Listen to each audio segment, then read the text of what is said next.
Steve, how you doing? Good to see you.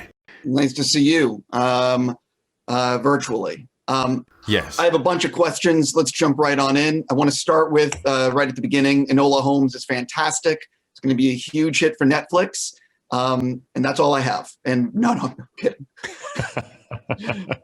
No, I got a bunch of questions for you. The first is the gaming rig still working? Absolutely it is. In fact, it's working so well that I'm slightly loath to start throwing in all the new upgrades that have just come out. So I'm waiting for the new CPUs to come out from a company which I won't name just yet, and also the new GPUs which have just come out, which everyone's talking about anyway, so I'm pretty sure you know which ones those are. I'm going to upgrade soon, if I can get my hands on one. Not easy to find. I was going to say, you should call NVIDIA and say, I need one of the new ones, and I'll do an ad on Instagram for you. Yeah, yeah, I could do that. Are there any other nerdy hobbies that you have not shared on Instagram yet? I've shared my Warhammer hobby. I've shared my computer building hobby. Does it get any nerdier? I read fantasy books. I'm not too sure how much deeper down that rabbit hole I can go before there's no return. I understand. So I think this is the most important question I'll ask today. How uncomfortable was it packing all the muscles into a period-specific three-piece suit? I think it was pretty uncomfortable for Consolata, the costume designer. It was like, how am I going to make these clothes fit? Like, come on, this guy, this is not the right build for a Victorian man. It was, you know what?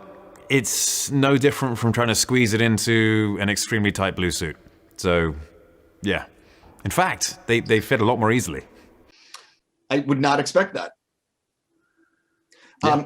You've played Superman, you've played The Witcher, and now you've played Sherlock Holmes. These are all iconic characters that have huge fan bases. Which one did you sort of feel the most pressure on in terms of inhabiting that role? It's funny. I try not to focus on the pressure aspect of it. I make it more of a personal mission myself rather than a pressure aspect. Whether it be Superman, whether it be The Witcher, whether it be Sherlock Holmes, I'm not feeling the external pressure. It's more about me. Certainly when it comes to Superman and The Witcher, those are characters I grew up with and I love, and I really, really want to represent in the most source accurate way possible. And that for me was a massive thing, and still is a massive thing. And when it comes to Sherlock Holmes, I wasn't reading the books of Sherlock Holmes necessarily, and so I managed to absolve myself of this duty which I put on myself, which is being a law loyalist, and it's always about the details, and it's always I'm the most annoying guy on set because I'm saying, excuse me, you do realize that this should be happening, and they wouldn't do that, and you haven't read this, that means this would be impossible, and everyone's just going, Henry, just shut up and do the thing. And I'm like, I don't want to do the thing because he wouldn't do it this way, and he can do this. But with Sherlock, because I absolved myself of being that psychopathic law loyalist, I instead had the wonderful opportunity to work with Jack Thorne's script, work with Harry Bradbeer, the director, and work with Millie Bobby Brown, the lead actress, and also my producer. We could craft a Sherlock which was supportive of Enola as a character, and for me that was a real joy. And so, to answer your question, there's no one character more than the other which I put pressure on. I take the character onto myself, and it's more about self-pressure than external pressure. You obviously are friends with Guy Ritchie. Did you call him up and say, hey, any advice on Sherlock? No, I didn't, because he would probably say, listen, Mush, you do what you want to do, and you carry on. I understand. Listen, I'm a huge fan of The Witcher, and I think that the first season was fantastic. I know you're filming season 2. For fans of The Witcher, what can you tease about season 2 compared to season 1? I can say absolutely nothing. I can tell you that I'm at Arborfield Studios now where we're shooting season 2, and I just happen to be in a different stage, which is why it sounds a bit like I'm in a cathedral, surrounded by something very similar to a polystyrene fortress of solitude. So that's about as much as I can tease about Witcher season 2.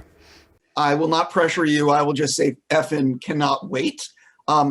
This is something I put on Twitter. I was going to talk to you, and there's a ton of people that wanted to know. Are you involved at all in the Снайдер Cut? Are you shooting anything additional for that? Not shooting anything additional. No, it's all stuff that has been already done. Obviously, I don't know how things are going to be, how things are going to evolve and change and adapt depending on now a different length of movie, obviously, and whatever may happen in post-production. Whatever lessons may be learned from, what is it, 4 years since Justice League came out? Something like that. Yeah, something like 4 years worth of fan reaction. And so, yeah, but it's, for me, I'm now just watching the party. The black suit looked amazing. Cannot wait to see the new cut. And always a pleasure to talk to you. Steve, always a pleasure. I look forward to seeing you in person again. Hopefully soon. Hopefully. Have a great day, man. Cheers, you too.